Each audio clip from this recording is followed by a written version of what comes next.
All right, the coronavirus is also making headlines across the pond. That's where Riley Carlson is. She's in London. The latest on the Pope and the coronavirus. The Pope had been sort of under the weather. He was doing a lot of coughing, and people started to ask questions about, whether or not the coronavirus was at play here. Do you know if the Pope got tested, Riley? Well, what we know right now is Italian media is reporting that he was tested and that those tests have come back, Anne-Marie, and that they're negative. But the Vatican has not confirmed that yet. And as you mentioned, this comes after he canceled a week's worth of events because of what was described as a cold. Now, the Pope, of course, is 83 years old. We also know that he's only got one working lung due to an illness from when he was younger. So even in just a regular flu season, he's a man who would be in that at-risk category, certainly would be where the coronavirus is concerned. In Italy, we know, is also the kind of epicenter in Europe of this coronavirus outbreak, where there's 2,000 cases and 52 people have died so far, Anne-Marie.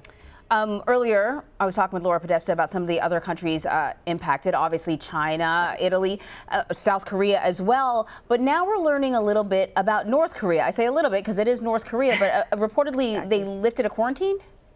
That's right. So hundreds of foreign nationals have reportedly been under quarantine in North Korea for over a month. And now it appears that many of them are actually going to be allowed to leave. There's word that a special flight will leave on Friday to Vladivostok, Russia, for diplomats and other international workers who want to return home. It's believed there'll be about 60 people on that flight. A 30-day quarantine of foreigners in North Korea was reportedly lifted just on Sunday. But that doesn't mean that they're now free to move around. Shops, gyms, and restaurants are still apparently all off limits. The country had closed its borders to try to keep the virus out, and it claims there have been no cases of COVID-19. To Israel now, where Prime Minister Benjamin Netanyahu is claiming victory in yesterday's election, calling it the biggest win of his life. But he still looks to be at least 2 seats short of a majority.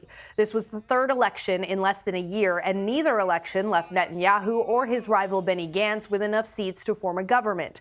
This time, Netanyahu's party believes it will be able to make a coalition. But the prime minister will also have to deal with a looming corruption trial. He's due in court in 2 weeks and denies the charges. Before the election, he had withdrawn his bid for immunity.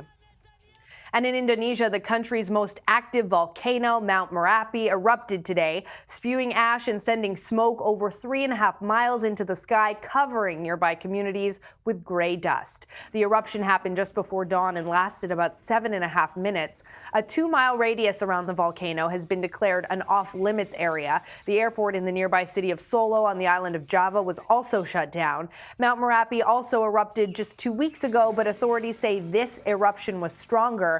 Now, the volcano has been active for the past 2 years, Anne-Marie, and back in 2010, an eruption from this volcano killed more than 350 people. Looks majestic, but keep your distance. Riley, Absolutely. Thank you.